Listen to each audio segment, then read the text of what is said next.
Pas braktisjes së qeverisë nga Arben Taravari, VMRO-ja mund të marrë Ministrinë e Shëndetësisë, ndërsa arsimin mund t'i jepet Vlenit.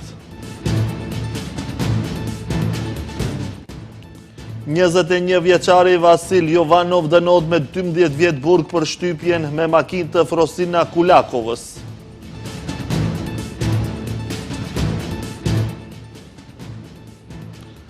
Dy të tretat e komunave nuk përmbushin standardin e gjelbrimit.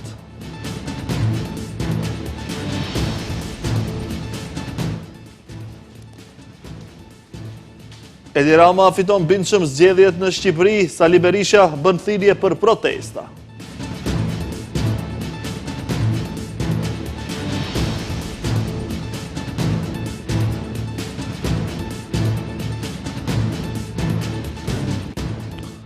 Shëndetje, shikues të nderuar, jemi me lajmet në televizionin Shenja. Partnerët e deritanishëm të koalicionit kanë akuzuar njëri tjetrin për mashtrime dhe konflikte interesi pas daljes Arben Taravarit nga qeveria Izet Mexhiti i LD-s e akuzoi atë për mashtrim. Taravari ju kundërpërgjigj Mexhitit duke e quajtur këtë të fundit pensionist të BDI-s, ndërkohë VMRO thotë se Taravari në asnjë mbledhje të qeverisë nuk ka folur për balansuesin ose ligjin e gjuhëve. Zhvillimet e fundit brenda koalicionit qeveritar kanë nxitur reagim edhe te opozita, sipas BDI-s me largimin edhe një partneri shqiptar, kjo shumicë politike nuk ka legitimitet etnik, ndërsa sipas LSDM-s, ky është konfirmim se qeveria është jo funksionale dhe destruktive. Ende pa kaluar 24 orë nga vendimi i Aleancës për shqiptarët për t'u larguar nga ekzekutivi, kanë filluar rivalitetet mes partnerëve të deritanishëm qeveritar, të cilat po shprehen në opinion me tona e akuza të ashpra drejtuar njëri tjetrit. I pari që ka reaguar ka qenë zëvendës kryeministri dhe një nga liderët e Vlenit Izet Mexhiti. Ai ka kritikuar ashpër vendimin e Taravarit, duke akuzuar se nuk ka sjellë ndryshimin e premtuar, por përkundrazi e ka penguar atë. Ti nuk e përfaqëson frymën e antarësisë së ASH-s. Ti e mashtrove antarësinë e ASH-s. Ti nuk je heroi i kësaj historie. Ti je dëshpërimi i çdo shqiptari, intelektual apo i paarsimuar, punëtor ose afarist, burr apo grua. Ti je zhgënjimi i secilit aktivist e simpatizant, i secilit shqiptar e shqiptare që votoi dhe mbështeti ndryshimin. Taravari ka reaguar akuzave të Mexhitit duke e quajtur këtë të fundit pensionist të BDI-s.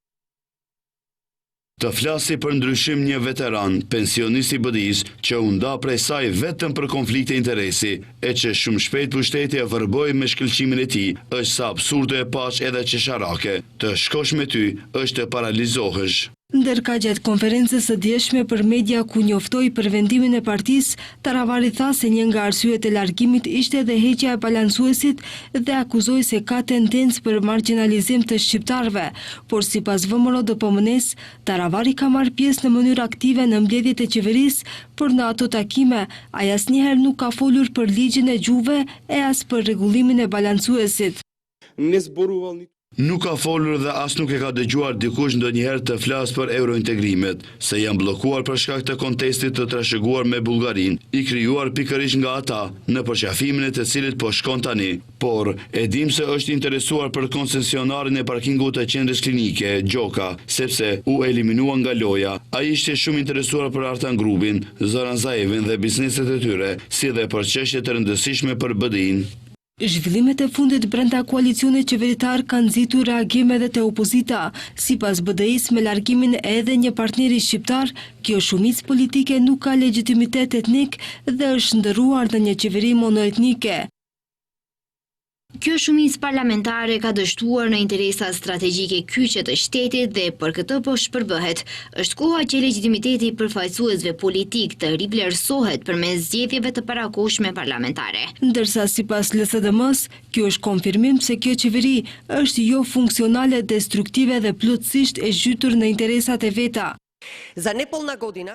Në më pak se një vit, kjo qeveri po fillon të shpërbëhet, sepse u formua vetëm për të kënaqur apetitet personale. Koalicioni po shkërmoqet ngadalë, sepse nuk ka asnjë arsye që të ekzistojë, asgjë nuk e mban të bashkuar përveç funksioneve. Vendimi i Aleancës për Shqiptarët për dalje nga qeveria erdhi pas mosmarrëveshjeve që partnerët brenda koalicionit Vlen kishin rreth zgjedhjeve lokale, pas vendimit të Taravarit që partia e tij të del me lista të posaçme në zgjedhjet lokale, ai u përjashtua nga koalicioni Vlen. Pas daljes së ASH-s Taravarit nga qeveria ka nisur kalkulimet për rikonstruimin e qeverisë. Vlen është e bindur se do ta mbajë të njëjtin numër të ministrive dhe se do të ketë vetëm rokada. Ministre aktuale e Arsimit Vesna Janeva përflitet si kandidatja më e mundshme që do të zëvendësonte Taravarin në shëndetësi. Pasi Alianca për Shqiptarët e Arben Taravarit e vendosit të del nga qeveria, kanë filluar kalkulimet dhe këmbimet për dikasteret të ndërmjet të Vlenit dhe VMRO të PMN-s. Njëri ndër krerët e koalicionit të Vlen, Bilal Kasami, në emisionin 360 grad, tha se nuk e përjashton mundësinë që Vlen t'ja jep Ministrinë e Shëndetësisë VMRO-s dhe në këmbim ta marrë një ministri tjetër, me çka është duke shqyrtuar mundësia që sektori i arsimit të kalojë në koalicionin Vlen, ndërsa shëndetësia t'i jepet VMRO të PMN-s. Ne negociuam me kryeministrin, pra me kryetarin e VMRO-s, si Vlen dhe marrëveshja është midis Vlenit dhe VMRO DPMN-s për të formuar qeverin. Në takimet e fundit me kryeministrin është konfirmuar edhe një herë se ne mbetemi të përkushtuar ndaj të njëjtave angazhime, pra marrëveshja mbetet midis VMRO DPMN-s dhe Vlenit dhe pozicionet e Vlenit mbeten të sigurta. E pyetër nëse do të zëvendësonte Taravarin në shëndetësi, ministri aktuale e Arsimit e Vesna Janevska tha se është herët për të menduar për një gjë të tillë. Qeveria ka një kryeministër dhe ndoshta dhe një ekip negociator. Kjo është puna e tyre. Ata do të thonë si do të jetë. Është shumë herët për të menduar për diçka të tillë. Do të thonë ata që janë përgjegjës. Kur të vijë ai moment, atëherë do të flasim. Në lidhje me këtë deklaratë të Kasamit, Janevska tha se është njoftuar nga mediat. Megjithatë, për momentin ajo tha se është e fokusuar në ministrinë që drejton, pasi sipas saj ka shumë punë për të bërë. Kujtojmë se ka edhe shumë institucione tjera që udhëhiqen nga kuadrët e ASH-s, të cilat mbetet të shihet në ditën e vijim se si do të merren vesh partnerët e koalicionit qeverisës. Gjykata caktoi dënim për rastin e shtypjes me veturë të Frosina Kulakovës nga Vasil Jovanov. Ky i fundit u dënua me 12 vite burg, nga i cili të gjithë palët mbetën të pakënaqura. Palët e dëmtuar në vendimin gjyqësor e quhen të turpshëm dhe të dhimbshëm. Pala e mbrojtës thotë se dënimi është i lartë dhe nuk është në përputhje me praktikën gjyqësore. Ndërkohë, prokuroria këtë vendim e quhen fitore të madhe. Sipas babait të Frosinës, gjykata po i mbron mafiozët. Gjyqi është mafia. Kështu shpërtheu babai i Frosinës së ndjerë, i revoltuar nga dënimi që gjykata e caktoi për Vasil Jovanovin, që e kishte shtypur me veturë për vdekje. 21 vjeçarin Jovanov gjykata e dënoi me 12 vite burg. Gjithashtu ai mori ndalesë për vozitje të automjetit për 5 vite. Gjykatësja Snežana Markovska tha se dënimi më i ulët për këtë vepër penale është 4 vite, kurse më i larti 20. Но она, что судот го цени како одежителна околност, е загубата на еден млад човечки живот. Во оваа смисла, кога последиците кои инаку го сочинуваат битието на кривичното дело, се тешки по интензитет, како во конкретниот случај. Babai i Frosinës Todor Kulakovi pak kënaqur nga ky vendim thosë se gjykata i mbron mafiozët. Sipas tij, asgjë nuk ka ndryshuar. Ligji i mbron, siç thot ai, dilerët e drogave dhe injoron familjet e viktimave. Животот одамна е докажано дека Është dëshmuar që moti se jeta nuk ka vlerë, pikërisht për shkak të ligjeve në këtë jo shtet. Prandaj, ky dënim është kështu i turpshëm dhe i dhimbshëm për të gjithë shoqërinë. Familjarët e viktimave të vrara injorohen me ligj. Kështu për një diler i dënuar droge, Vaso, kemi dënime të këtilla që rrjedhin me siguri nga skandale korrupsioni. Prokuroria këtë dënim e konsideron fitore të madhe, megjithatë bëri me dije se do të ankohen për të kërkuar dënim më të lartë. Dita e sotme për prokurorinë është fitore e madhe, sepse u caktua dënim që në historinë e kësaj gjykate për këtë vepër penale nuk është shqiptuar ndonjëherë për lartësinë e dënimit. Megjithatë, prokuroria do të bëjë ankesë për të kërkuar dënim edhe më të lartë. I pakënaqur me vendimin gjyqësor është edhe avokati i Vasil Jovanovit, Sasho Dukovski. Ai thotë se vendimi nuk është në përputhje me praktikën gjyqësore, duke shtuar se do të ankohen për të kërkuar dënim më të ulët. пресуда во ваков Një vendim I tillë nuk është në përputhje me praktikën gjyqësore. I njëjti aksident trafiku në vitin 2019 në të njëjtin vend përfundoi me një dënim përfundimtar prej 3.5 vitesh burg. Kujtoni vendimin e Veles me vetëm një vepër penale më shumë, përfundoi me 8 vjet burg.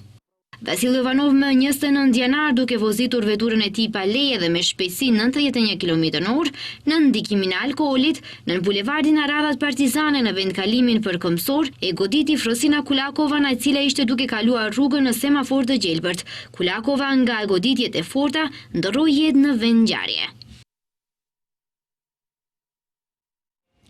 Ministria e Brendshme ka ngritur kallëzim penal kundër ish ambasadorit të Maqedonisë në OKB Lubomir Fërçkovski dhe 3 personave të tjerë të cilët dyshohen për veprën penale keqpërdorim në detyrë.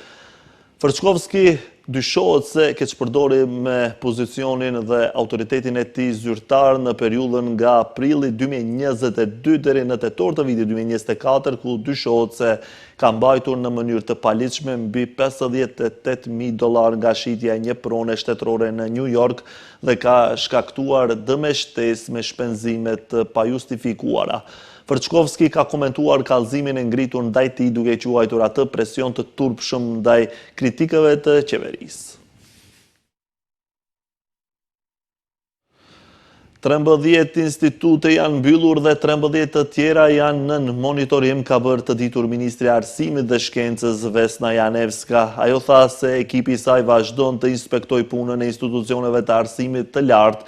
Janevska theksoi se një numër I caktuar institutesh kanë paraqitur vetë kërkesë për mbyllje pasi filluan inspektimet sepse, siç thot ajo, ishin të vetëdijshëm se nuk I plotësonin kërkesat. Ajo tha se vitin e kaluar për shkak të mos përmbushjes së kërkesave ligjore dhe mungesës së aktiviteteve kërkimore, Instituti I Ekonomisë dhe Biznesit dhe Instituti I Gjeobiologjisë ishin ndër ato që u mbyllën. Monitorimi kryhet nga Inspektorati Shtetëror I Arsimit dhe Agjencia për Cilësi në Arsim të Lartë, të cilët kanë kryer 2000 inspektime në 10 muajt e fundit, ka thënë Janevska. Ministri për çështje evropiane Orhan Murtezani gjatë vizitës së tij në Bruksel u takua edhe me Valentina Superti, drejtoresh në Drejtorinë e Përgjithshme për Zgjerim dhe Fqinjësi Lindore në Komisionin Evropian. Ministria për çështje evropiane informoi se diskutimet u zhvilluan në kontekst të fazës së avancuar të përgatitjeve për hapjen e klasterit 1 vlerat themelore. Ministri Murtezani informoi se qeveria e Maqedonisë së Veriut tani më I finalizon dokumentet thelbësore strategjike, udhërrëfyesin për sundimin e së drejtës si dhe planin shoqërues të veprimit për mbrojtjen e të drejtave të pjesëtarëve të pakicave dhe komuniteteve dhe udhërrëfyesin për reformat në administratën publike, me çka praktikisht rrumbullaksohet përmbushja e kushteve dhe hapet rruga për fillimin formal të negociatave, duke filluar me hapjen e klasterit të parë, thuhet në njoftim. Raporti revizionit tregon se 2/3 e komunave nuk I përmbushin standardet e gjelbrimit. Nga 34 komuna urbane të analizuara, vetëm 12 përmbushin këtë standard. Nga enti I revizionit thonë se ndarja e aktivitetit të planifikimit hapësinor dhe urban dhe mungesa e koordinimit të institucioneve kompetente rezulton në mungesë të një kornize ligjore që do të rregullojë planifikimin hapësinor dhe infrastrukturën e gjelbër. Nga 34 komuna urbane të analizuara, 22 prej tyre nuk e përmbushin standardin e rekomanduar për gjelbërim prej 25 metra shkatror për kokë banori. Tregojnë të dhënat e revizionit në temën planifikimi urban I infrastrukturës së gjelbër në qytete. Ky revizion, siç bëjnë të ditur ata, është kryer me qëllim që t'i përgjigjet pyetjes nëse masat dhe politikat e qeverisë qendrore dhe lokale sigurojnë planifikim efektiv të infrastrukturës së gjelbër në qytete. Ata thonë se urbanizimi masiv I hapësirave, procedurat e gjata për miratimin e planeve urbane, programet vjetore të pamiratuara për krijimin dhe mirëmbajtjen e gjelbërimit, financimi I planeve urbane nga individ privat dhe mosvendosja e gjobave ndaj shkelësve kontribuojnë në mospërmbushjen e standardit të rekomanduar të gjelbërimit në qytete. Pamjet e filmuara me dron nga vende dhe qytetet të shumta tregojnë se zonat qendrore urbane të qyteteve nuk përmbajnë mjaftueshëm hapësirat të gjelbërta publike që duhet të kontribojnë në uljen e ndojtjes së ajrit edhe në një mjedis të pastër. Komuna e Çajirit dhe Kisellavodës përbëjnë vetëm 3% të gjelbërimit urban të qytetit të Shkupit, komuna e Gjogjë Petrovit dhe Butelit nga 1%, komuna e Shtipit përbën vetëm 0.39% të sipërfaqes. Komuna e Tetovës nuk ka fare park qyteti. Nga enti shtetërori i revizionit thonë se ndarja aktivitetit të planifikimit hapësinor dhe urban dhe mungesa e koordinimit të institucioneve kompetente rezulton në mungesë të një kornize ligjore që do të rregullojë planifikimin hapësinor dhe infrastrukturën e gjelbër, ndërsa zgjidhjet ligjore për përcaktimin e statusit ligjor të objekteve të ndërtuara pa leje e që rregullojnë sistemin e planifikimit urban. Nga 34 komuna me selinë e qytete, vetëm 2 komuna, qyteti i Shkupit dhe komuna e Ohrit, kanë miratuar strategji për zhvillimin e gjelbërimit. 3 komuna kanë kadastër të gjelbërt në formën e një portali gjeografik, përkatësisht qyteti i Shkupit, Kavadarci dhe Ohri, dhe 18 komuna nuk e kanë përmbushur detyrimin për të miratuar programe vjetore për krijimin dhe mirëmbajtjen e gjelbërimit, gjë që tregon mungesën e vizionit, qëllimeve, aktiviteteve dhe treguesve afatgjat për monitorimin e gjelbërimit urban në nivel lokal. Nga enti shtetërori i revizionit thonë se nga gjithsej 34 komuna urbane, 8 komuna apo 23% kanë plan urbanistik të përgjithshëm të vlefshëm. 24 komuna apo 71% kanë plan urban me një periudhë planifikimi të skaduar dhe 2 komuna apo 6% nuk kanë miratuar fare një plan të përgjithshëm urban. Planet e përgjithshme urbane të 14 komunave janë miratuar pas 3 deri në 5 vite të periudhës së planifikimit për të cilën ato i referohen, duke e bërë të pamundur që qytetet të zhvillojnë plane të detajuara për kozgjatjen e periudhës, thuhet në komunikatën e entit shtetëror të revizionit. Krerët të gjitha bashkësive fetare nënshkruan deklaratë të përbashkët kundër ekstremizmit të dhunshëm. Qëllimi i nënshkrimit të deklaratës është që të luftohet vetit negative të paraqitura ko pas kohe në shoqërinë tonë. Askush nuk duhet të ketë shpërdor fenë për qëllime të dhunshme ose për të justifikuar dhunën në emër të fesë, thuhet ndër të tjera në deklaratë.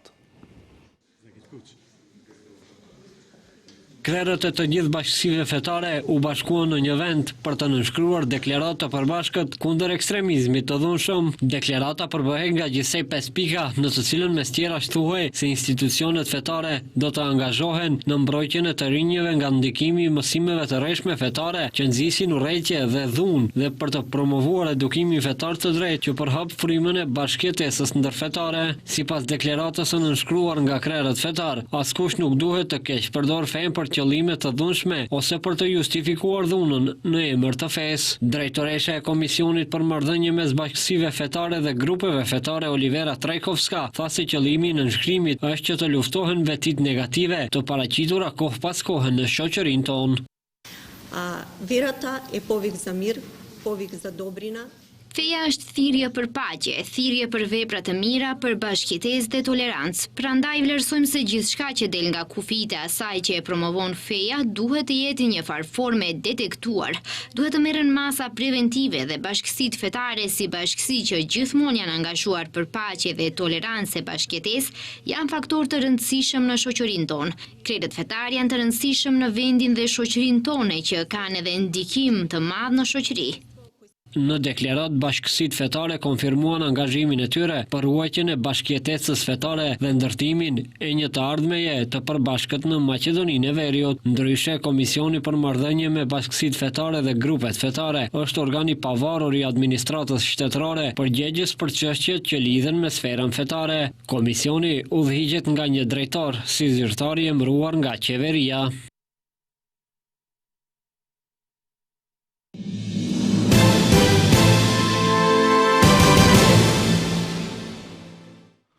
Sipas të dhënave paraprake të numërimit të votave për zgjedhjet parlamentare në Shqipëri, Partia Socialiste e drejtuar nga kryeministri Edi Rama ka fituar mandatin e 4 qeverisës. Kryetari i Partisë Demokratike Sali Berisha tha se nuk do t'i pranojë zgjedhjet dhe paralajmëroi protesta me 16 maj. Sipas të dhënave më të fundit nga Komisioni Qendror i Zgjedhjeve, Partia Socialiste e Shqipërisë ka dalë fituese me një shumicë të qartë, duke siguruar 52.1% të totalit të votave të numëruara, ose 82 mandate deputetësh. Në vendin e dytë është koalicioni PD-ASHM, i cili ka marrë 34.3% të votave, ose 51 mandate. Forcat e tjera politike kanë fituar nën 4%, ose nga 0 deri në 3 deputet. Në ndërkohë, kryetari i Partisë Demokratike Sali Berisha, përmes një deklarate për media, paralajmëroi se në datën 16 do të mbahet një protestë në bulevardin Zogu i Parë. Protesta do të mbahet në të njëjtën kohë kur në Tiranë pritet të mbahet samiti i liderëve të Evropës. Libri i zi i këtyre zgjedhjeve shkruhet në datën 16 në orën 17 në bulevardin Zogu i Parë për të sensibilizuar opinionin publik botëror mbi krimet monstruoze të përbindeshit elektoral Edi Rama, që nuk zbaton asnjë rregull, tha Berisha. Në deklaratën e tij, Berisha pretendoi se votat u grabitën dhe se krimet elektorale do të evidentohen me shumë përgjegjësi nga Partia Demokratike dhe koalicioni Aleanca për Shqipërinë Madhështore. Ai refuzoi kategorikisht të pranonte rezultatet e zgjedhjeve, duke cilësuar ato si më të manipuluarat në historinë e pluralizmit në Shqipëri. Sipas Berishës, blerja e votave, përdorimi i patronazhistëve, ndërhyrja e grupeve kriminale dhe angazhimi i bandave kanë tjetërsuar vullnetin e zgjedhësve. Në Shqipëri të dielën u mbajtën zgjedhjet parlamentare, ku u votua për të zgjedhur përbërjen e re të Kuvendit të Shqipërisë me 140 mandate. Dështon për të 15 herë Kuvendi i Kosovës, partitë nuk kanë rënë dakord për një votim të fshehtë për zgjedhjen e kryetares së Kuvendit dhe si rezultat seanca u pezullua. Deputeti vetëvendosjes një herë zgjedhë kryesuesi i seancës Avni Dehari vendosi që përpjekja e radhës të bëhet me 15 maj, pas seancës kryetari i Partisë Demokratike të Kosovës Memlik Rasniqi deklaroi se shteti ka mbetur peng i vetëvendosjes, ndërkohë presidenti e Kosovës Vjosa Osmani thiri për konsultime mes partive politike në përpjekje për të zhbllokuar ngërçin në Kuvend. Ndërsa LDK i bëri thirrje të gjitha partive politike që të jenë të pranishme në këtë takim, kandidatja e propozuar për kryeparlamentare nga lëvizja vetëvendosje, Albulena Haxhiu nuk po arrin të marrë votat e mjaftueshme për këtë post. Komisionerja e Bashkimit Evropian për zgjerim Marta Kos ka thënë se Serbia nuk ka përmbushur asnjë reformë të cilën e ka premtuar disa muaj më parë. Ajo ka kritikuar Serbinë duke hedhur dyshime se po ndjek rrugën evropiane teksa ka kërkuar vepra e jo premtime.